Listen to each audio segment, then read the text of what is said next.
North America, Illinois, Chicago. May 25th, 1979, 12 noon. America's third biggest city, with the busiest airport in the world. Every minute, a plane lands or takes off from O'Hare International Airport. More than 2,000 flights a day. This is one of the most crowded airspaces in the world. On its final approach to O'Hare is an American Airlines DC-10, flying in from Phoenix, Arizona. At the controls is 53-year-old Captain Walter Lux. Walter has worked for American Airlines for 29 years and completed over 22,000 flying hours. Welcome to Chicago, ladies and gentlemen, and thank you for flying American Airlines. It's 1:30 p.m. and Walter prepares to go off duty when a fellow pilot approaches him. The colleague has to attend a family function and asks Walter whether he'll swap shifts and take flight 191 to Los Angeles that afternoon. Walter has to think hard. It's the Friday before Memorial Day holiday weekend, and Walter is looking forward to the break. He lives in Phoenix, but this weekend he plans to stay in the family holiday home in the Chicago area with his son Michael. It's a neat little house in between two lakes that my dad has purchased way back in 1959. Usually we're out on the water, either fishing or sailing. The request will mean Walter changing his plans. But he also knows he can call for a return favor in the future. Okay, I'll see you soon. Back we go again, huh? Let's go. There's no time to let his son Michael know about the change. He'll have to call him from LA. Already, passengers are checking in for Flight 191. 21-year-olds Deborah Ann Maruzzi and Doreen Malik are going on the holiday of a lifetime to Hawaii. Debbie's boyfriend, Ray DeVito, sees them off. Hi now. See ya. I'm thinking what a great day it was and just how wonderful it is to be able to just hop in a plane and fly to Hawaii. They were going to land in LA and then take off in LA off to Hawaii. I was just caught up in their excitement as well. At 2 p.m., Captain Walter Lux hooks up with his co-pilot, Captain James Dillard, another experienced pilot. They'll be flying a DC-10 to Los Angeles. McDonnell Douglas launched the DC-10 in the early 1970s as its own long-haul wide-body jet to rival Boeing's 747. Both McDonnell Douglas and American Airlines rely on the DC-10 to assure their future at a time of turbulence in U.S. aviation. The previous year, in 1978, the industry was deregulated, and established carriers like American Airlines expect to face cutthroat competition for passengers. But the DC-10 is a plane with a troubled history. Since 1971, there have been 3 fatal accidents in which 349 people have died. The worst was in 1974 in Paris, when a Turkish Airlines DC-10 crashed just after takeoff. A cargo door blew off, leading to catastrophic loss of pressure. 346 people died. Nevertheless, the DC-10 and its cutting-edge flight control systems are popular with pilots, including Walter Lux. He thinks it's a great airplane. He's became a captain on it. Great airplane, especially in the weather in Chicago. February, March, big snowstorms, when a lot of other airplanes might have to divert. Flight 191 is one of the oldest DC-10s in service. It's flown nearly 20,000 hours since 1972. But the plane recently had a major service. It was given the all clear. At 2:30 p.m., Deborah and Doreen are among the passengers taking their seats. The flight attendants know they'll be busy. It's a holiday weekend, and the plane is almost full. A final count confirms that all 258 passengers are on board. 2:45 p.m. 49-year-old James Dillard will pilot the plane at takeoff and landing. Engine anti-ice. This is the first time he's flown the route from Chicago to LA. But for a pilot with more than 1,000 hours flying DC-10s, it shouldn't be a problem. It's just before 3 p.m. Chicago Tower. American 191 K5, ready for taxi. American 191 Heavy, proceed to 32 right via the bridge. O'Hare Control Tower clears the DC-10 to push back and taxi to runway 32R. Air traffic controller Ed Rucker monitors 191's progress. American 191 Heavy, monitor tower on 118.1. Ray DeVito watches from the observation deck. I was first mesmerized by the sheer beauty of this airplane. Beautifully finished in a very high gloss, shining aluminum finish. Thinking, how does this thing even fly? At 3:01 p.m., 191 pauses for an incoming plane. 32 right, position and hold. All right. A minute later, it's cleared for heading takeoff. 330, cleared for takeoff. 32 right, no delay. American 191, on our way. In standard pilot procedure, both Dillard and Lux move the throttle forward. V1. The wing slats are extended to increase the plane's lift. Within 50 seconds, the 170-ton DC-10 reaches takeoff speed. Rotate. But just as co-pilot Dillard eases the plane's nose into the sky, he notices he's lost power from engine 1 on the left wing. Damn. Ed Rucker watches from the control tower. We need equipment. We blew up an engine. Flight 191 is in trouble. But it's too late for the pilots to abort takeoff. They are now committed. Loss number 1.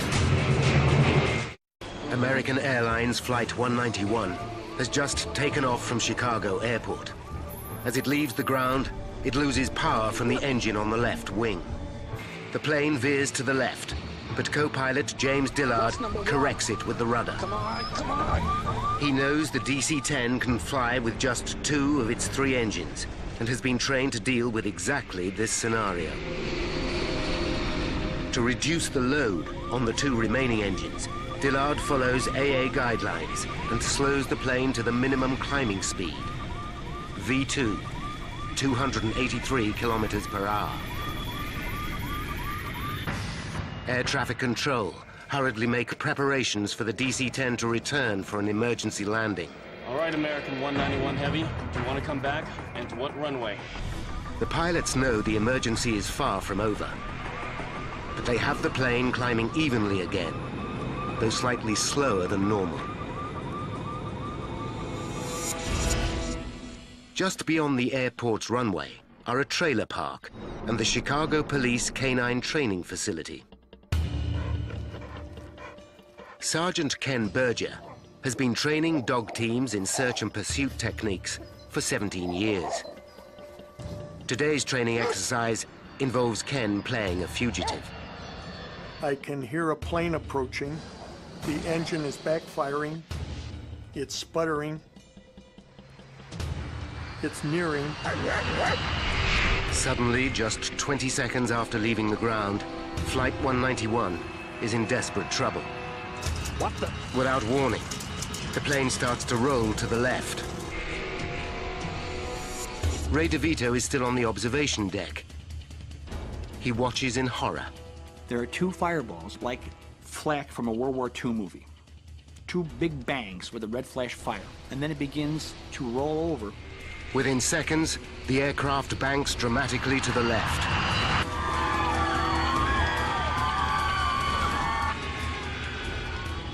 Ken Berger and his colleagues see the plane in trouble.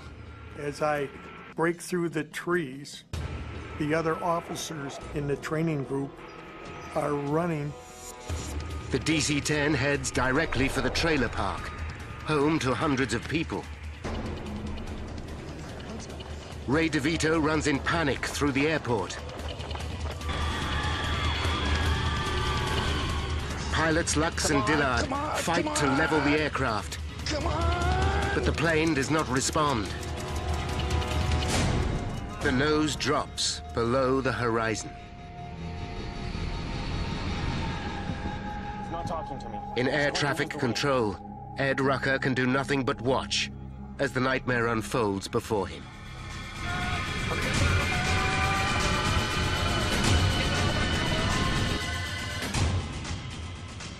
Flight 191 smashes into the ground just short of the trailer park.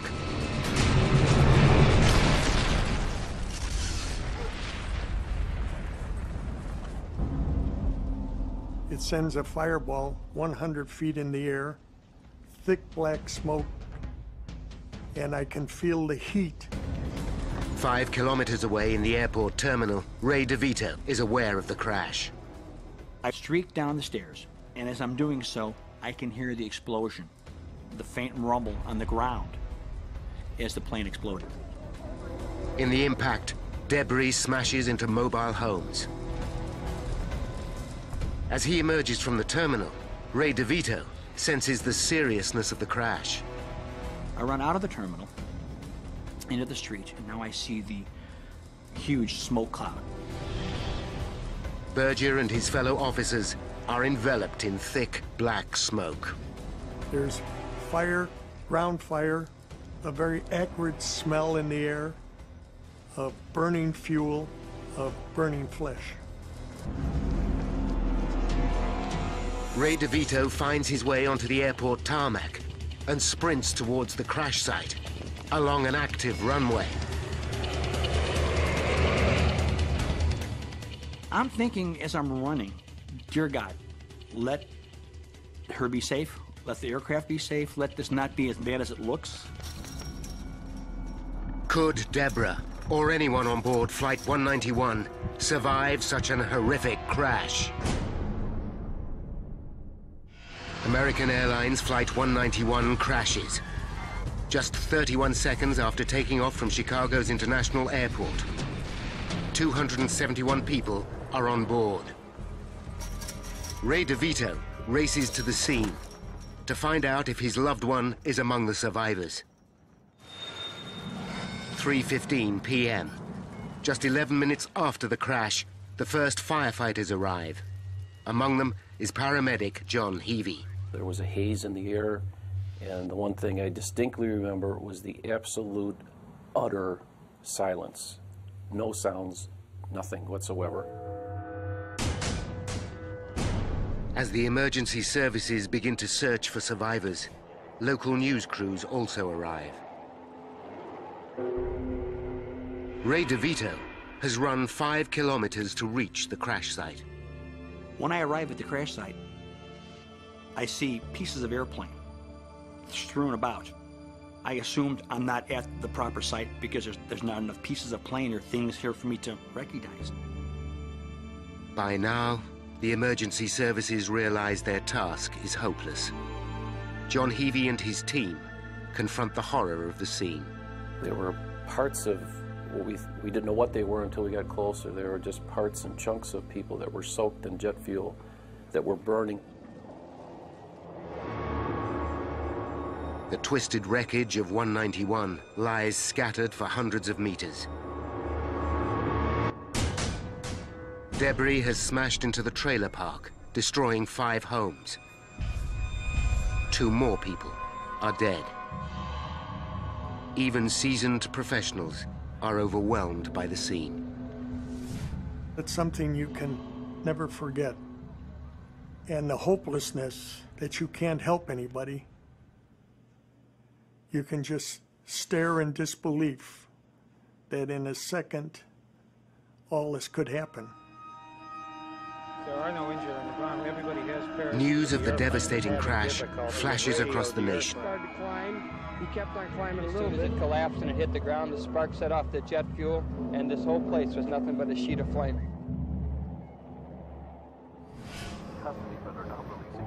In Phoenix, Arizona, the news alerts Michael Lux, son of pilot Walter Lux. When he hears the flight was out of Chicago, he's relieved. He knows it cannot be his father. I knew my father had flown the trip from Phoenix to Chicago, so I thought, oh, thank God he flew that trip home, so it's not him. At the crash site, Ray DeVito finally accepts the inevitable. His girlfriend, Deborah, is dead. I feel complete hopelessness. I can't help anybody. I'm here. I'm right where everybody was, and there's nobody here. And then I slowly allowed myself to accept the fact that nobody survived this accident. As soon as Michael Lux arrives at his home in Phoenix, his world falls to pieces. I walk in and see one of my best friends. He just has this look that I've never seen, and I was startled, and then I realized our house is full of people, and, you know, where's my mom? What's going on? And then it was on the television in the other room that my dad was the captain. Lord Jesus Christ, Savior of the world, we recommend to your servants whom we find here in this distressful incident. American Airlines Flight 191 ranks as the worst single-plane accident in U.S. history. In total, 273 people died. But what caused the pilots of the DC-10 to lose control of their plane so quickly? Now, by going deep into the official investigation, we can reveal the calamitous chain of events that led to the crash of 191. 11 minutes after the disaster, the National Transportation Safety Board, or NTSB, receives a call. Within the hour, a GO team of 15 expert investigators is on its way to Chicago. Pivotal to the investigation will be the expertise of this man, Michael Marks. In 1979, Marks is senior metallurgist at the NTSB. He will unlock the mystery of why 191 fell out of the sky just 30 seconds after takeoff. You wouldn't have thought that that could ever happen on an airplane.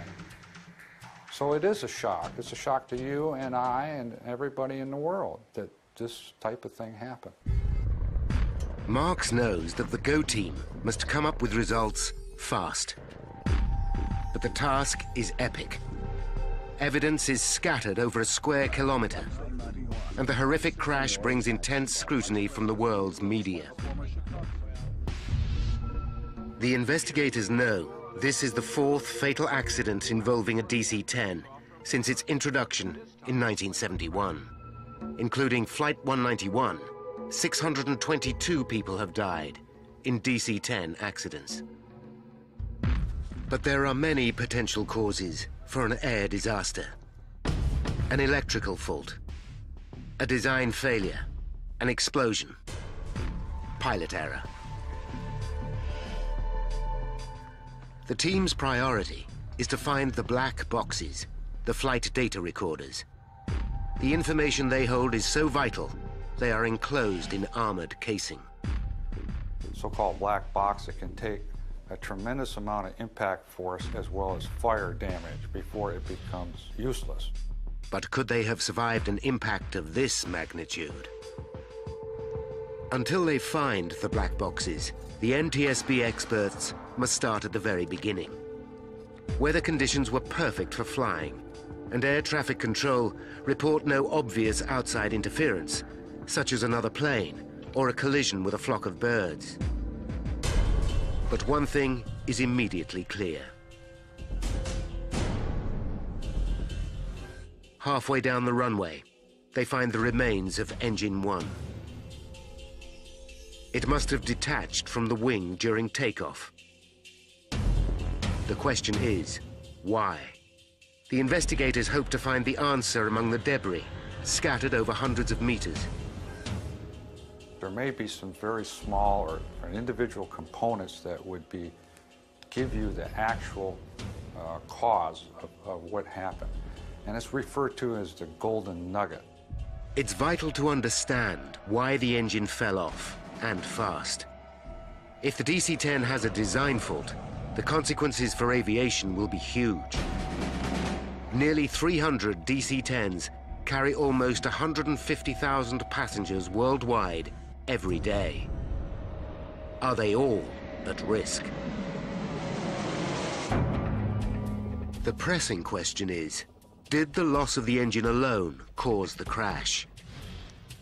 Or was it part of a catastrophic sequence of events? They hope that the answers will be stored in the black boxes, but to their frustration, they still have not been found. And the team struggles to identify anything meaningful amongst the wreckage. While the search continues, the team turns to eyewitnesses, and their luck changes. They uncover an extraordinary piece of evidence. An amateur photographer at O'Hare Airport captured the final moments of Flight 191. Photo shows smoke or vapor trailing from the left wing. Was there a fire on board? The evidence from one key eyewitness suggests an explosion. My name is Edward Rucker. Air traffic controller Ed Rucker is one of the first to be Federal interviewed. Aviation Administration. I saw a flash from the left wing. I told my supervisor there was an explosion. Could the downing of Flight 191 be the result of sabotage or a terrorist attack? The plane completed its takeoff and then began As the investigators gather more eyewitness accounts, it becomes clear that a bomb is not responsible. The testimonies of 60 people point to one stunning moment. During takeoff, they all saw Engine 1 swing forward, then flip up and over the top of the wing.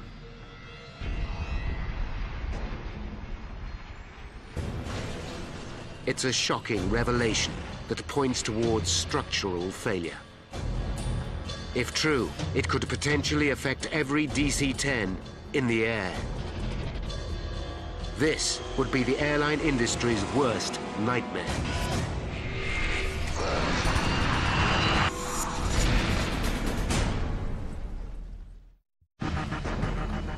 A team of experts from the National Transportation Safety Board investigates America's worst single-plane accident. They know that Flight 191 lost an engine at takeoff. But the loss of one of the DC-10's 3 engines should not be sufficient to bring it down. Yet the plane crashed just 31 seconds later. 273 people are dead.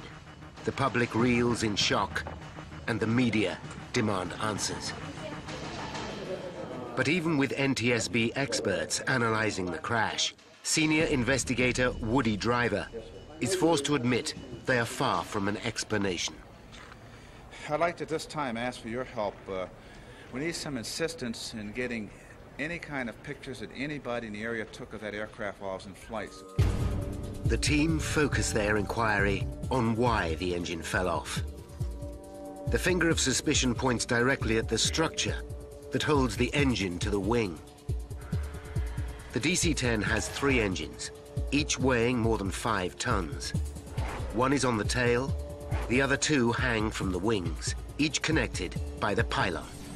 A pylon attaches to the wing at 3 points, 2 at the front, 1 at the rear.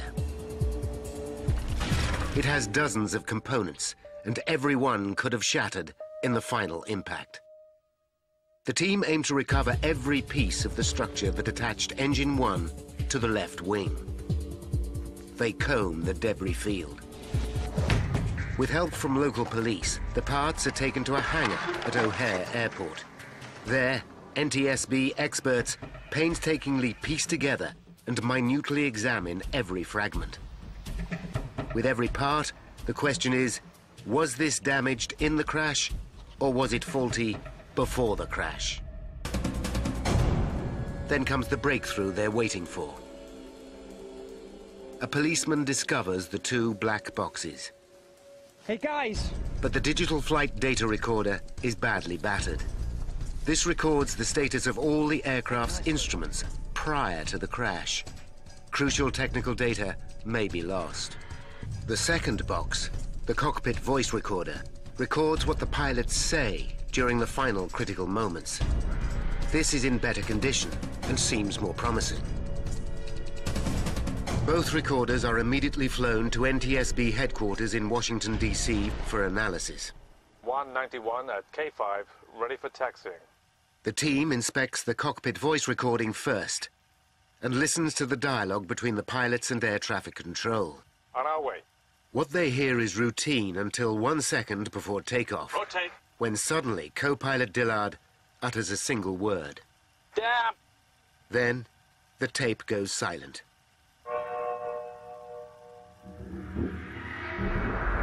Rotate. The voice recorder stops at takeoff. It will reveal nothing more.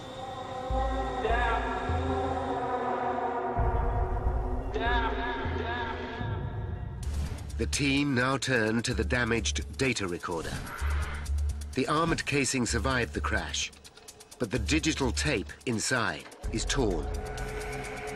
Technicians spliced the shredded tape together and managed to salvage almost all the data. Only a few seconds are lost. The data recorder continued to function until the final moment before impact. The printouts reveal a disturbing picture. Even with the loss of engine 1 from the left wing, co-pilot Dillard is able to stabilize the plane. Following standard procedure, he reduces airspeed, but for some mysterious reason, the plane starts to roll suddenly to the left. The investigators search the data recorder for the settings of the ailerons and slats on the left wing. These allow the pilot to control the aircraft. But this crucial data seems to be missing. Even though the data recorder continues working, it stops recording this information at exactly the same moment the voice recorder cuts out. The question is, why? It's now 48 hours since the crash. In Chicago, the team examining the wreckage makes a significant find. After close scrutiny of the pylon assembly that holds the engine to the wing, investigators discover what they believe to be probable cause for the engine falling off. A fractured bolt. It's a much-needed breakthrough, and the team hastily organizes a press conference. Michael Marks, senior metallurgist at the NTSB, flies into Chicago, but misses the beginning of the press conference.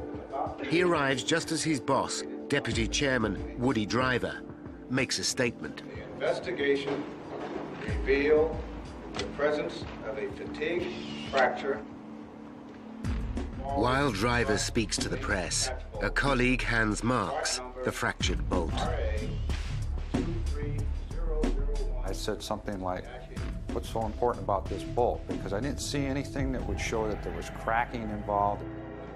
Driver announces to the world that this simple 3-inch bolt appears to be responsible for the loss of 191's engine. The bolt that I have in my hand is the bolt that came off the aircraft.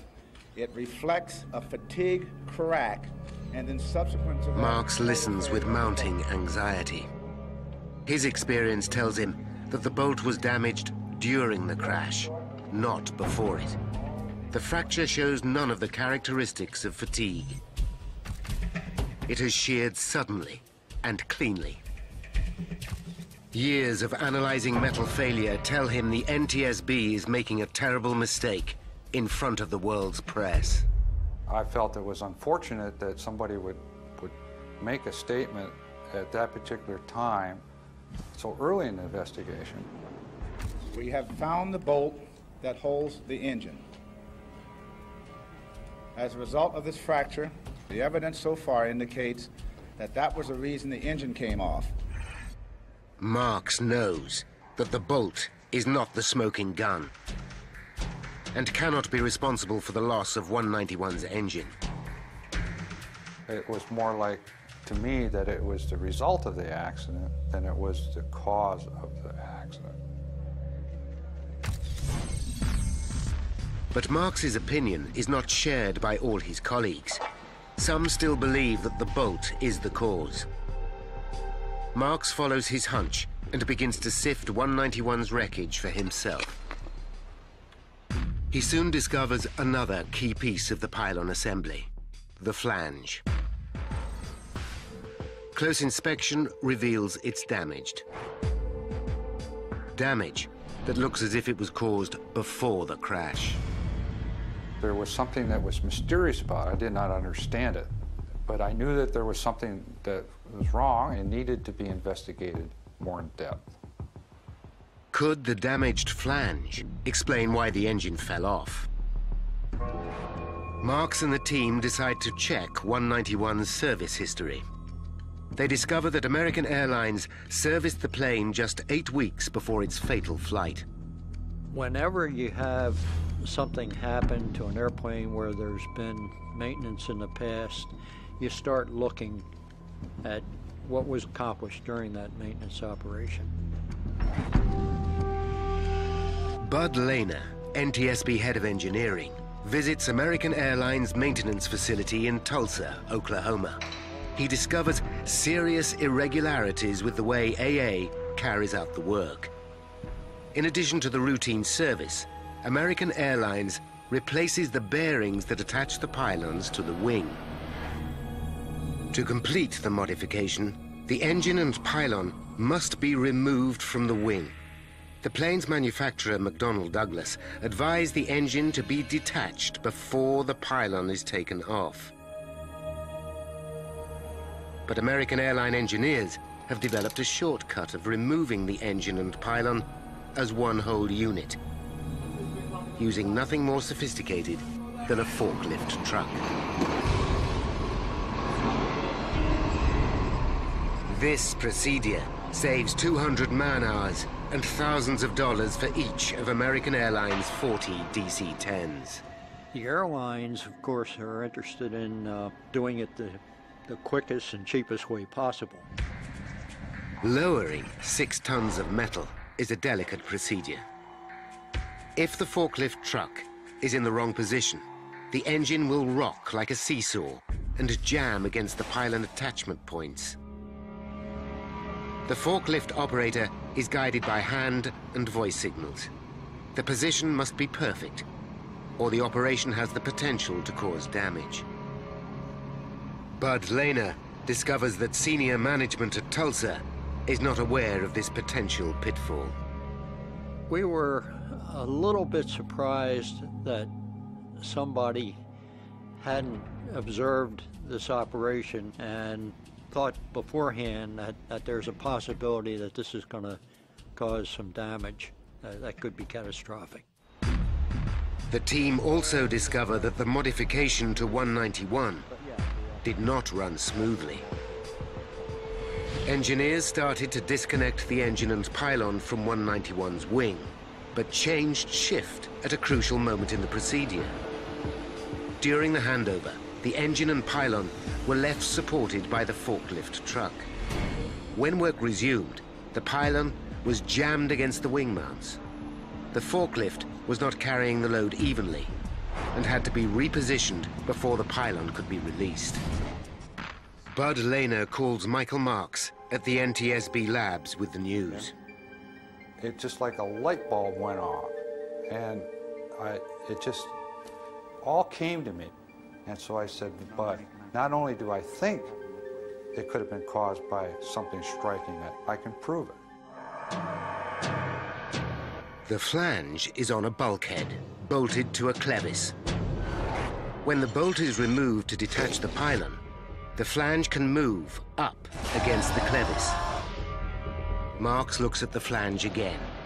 It's not just cracked, it's also bent, exactly matching the curve of the clevis. Since the flange can only come into contact with the clevis when the bolt is removed, the crack must have been caused during the removal of the engine and pylon for maintenance. Finally, Marks knows why the engine broke away from the wing. He's also uncovered shortcomings in the way the DC-10 is serviced by American Airlines. But Marks is aware that DC-10s are able to fly with just 2 engines. Airplanes don't crash just because an engine comes off. We've had other engines that have come off and flown away, and and landed, and nobody gets hurt. There had to be other reasons why this particular accident happened. The spotlight turns to the pilots. Was pilot error responsible for the crash of 191? Back in Chicago, the NTSB team are making headway.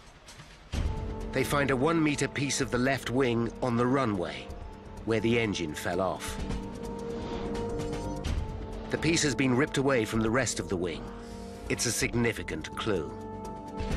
This part of the wing carries the hydraulic controls for the slats, which are vital for takeoff. The investigators begin to understand what happened. The engine pylon broke away at the weakened flange. The engine swung round the front mount, up and over the wing, ripping out 1 meter of the leading edge, including the hydraulic control. This is crucial information. At takeoff, the slats on the leading edge extend to increase lift. Without the hydraulic system to hold them in place, wind pressure causes the outboard slats to retract. This reduces lift on the left wing, and the plane rolls to the left. The team has made a major breakthrough. But the DC-10 design includes a backup hydraulic system. Although this was also damaged, there was still enough fluid to re-extend the slats. What's more, instruments in the cockpit would warn the pilots that the slats had retracted. So why didn't Dillard re-extend them? The team realized the answer lies in the abrupt ending of the cockpit voice recording. The takeoff was regular. The electrical circuit that operates both the voice recorder and the slat warning system was powered by the engine on the left wing. You've got pitch, speed, altitude, everything seems normal going down to right about there. When the engine tears away from the plane, both lose power, leaving Dillard with no idea that the slats are incorrectly positioned. But Dillard should still have been able to fly the plane. He was flying the airplane. He was literally flying it out after the engine came off, after the slats came back. So did Dillard deviate from the emergency procedure? The flight data recorder shows that when he lost engine 1, Dillard reduces speed to V2, exactly as trained. V2, 283 kilometers per hour, is the aircraft's minimum climbing speed. Dillard was doing everything by the book, yet still, the plane crashed. Marks and the investigation team start to question whether the emergency procedures are at fault. As part of any plane development, pilots rigorously test its handling in a variety of situations. But the investigators discover that DC-10 tests never covered a situation where the engine and pylon fall off and the slats retract. Calculating the exact effect on the aerodynamics, the team recreate 191's flight in a simulator. 70 takeoffs are simulated with exactly the same catastrophic loss of engine and slat retraction. 13 pilots try to correct the plane following the emergency instructions. Not one manages to save the aircraft. It's a shocking revelation. The training manual is wrong. The investigators conclude that reducing speed when the slats are retracted is the worst thing a pilot can do. It guarantees that the plane will stall in mid-air. This is exactly what happened to Flight 191. Captain Lux and co-pilot Dillard are not to blame. The news comes as a relief to Walter Lux's son, Michael. It just gave him a little vindication that he was doing everything like any other senior captain would do in that terrible situation. But even with the flaws in the emergency procedures, the investigators know that there was one instrument which should still have been able to save Flight 191. NTSB agents are conducting a painstaking investigation to discover what downed American Airlines Flight 191. They know that in unique circumstances, the the pilots unwittingly stalled the aircraft. But the team need to resolve the last mystery. There is one final safety device which should have saved the stricken plane. When a DC-10 is about to stall, it makes a distinctive dual warning. The first is the stick shaker, which causes the pilot's yoke to vibrate. In addition, a light flashes. This combined warning alerts the pilot to increase speed immediately. What the? But on 191, only Captain Lux had a stick shaker, and it wasn't working. This also lost power when the hydraulic system was ripped from the left wing. There is a backup power supply that reactivates the stick shaker, but to turn it on during takeoff is impossible, because the pilots are belted to their seats.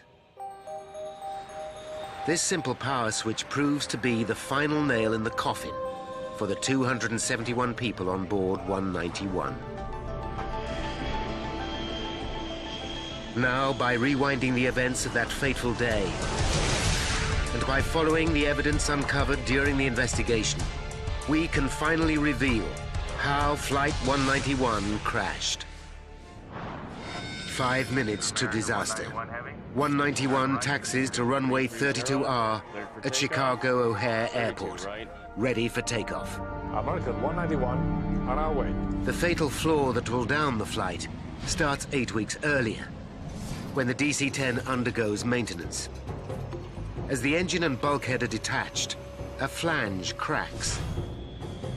Every time the DC-10 takes off and lands over the next 8 weeks, the crack gets worse. 1 minute and 19 seconds to disaster. 191 starts its takeoff roll. During the roll, the cracked flange on the pylon fails. The pylon is now only supported by the front bolts. As the nose lifts for takeoff, the pylon rips away from the forward mount, up and over the left wing, taking 1 meter of the leading edge with it. This breaches the hydraulic systems and cuts off the electrical supply to vital cockpit instruments, including the stick shaker.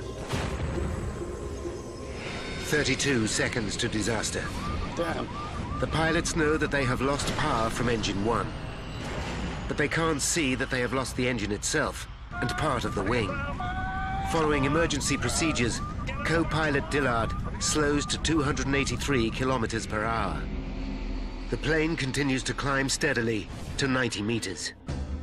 Then, as the last of the hydraulic fluid drains away, the outboard slats are forced to retract, causing the plane to lose lift. The loss of electrical power means crucial warning signals fail to alert the pilots to the danger.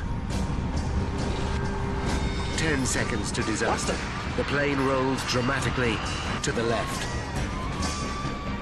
The pilots fight to correct this, but the aircraft continues to roll until its wings are past the vertical and the nose pitches below the horizon.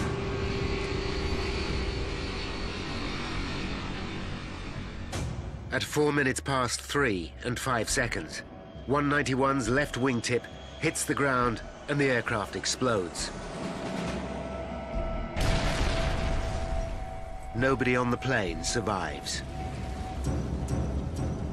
273 people are dead. The catastrophe is still America's worst single-plane accident. Trying to speed the maintenance process up and save a couple dollars has cost these people, my dad and 272 other people, their lives in a horrific airplane disaster. After the investigation, the NTSB recommends fundamental improvements in the aviation industry. The US government orders a change in maintenance procedures. McDonnell Douglas redesigned the DC-10. Airlines installed stick shakers for both pilot and co-pilot. Pilots are no longer required to reduce speed to V2 after the loss of an engine. But nothing will bring back the victims of Flight 191. It was a life-changing event. Debbie and I were dating for a year and a half, a little more. You never think that you're going to lose somebody through an air crash.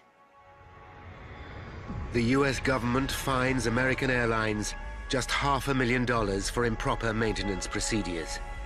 But the insurance settlement for the replacement value of 191 gives American Airlines $25 million more than they paid for it. McDonnell Douglas shares fall more than 20% after the crash of 191. Eventually, the company is taken over by its rival, Boeing.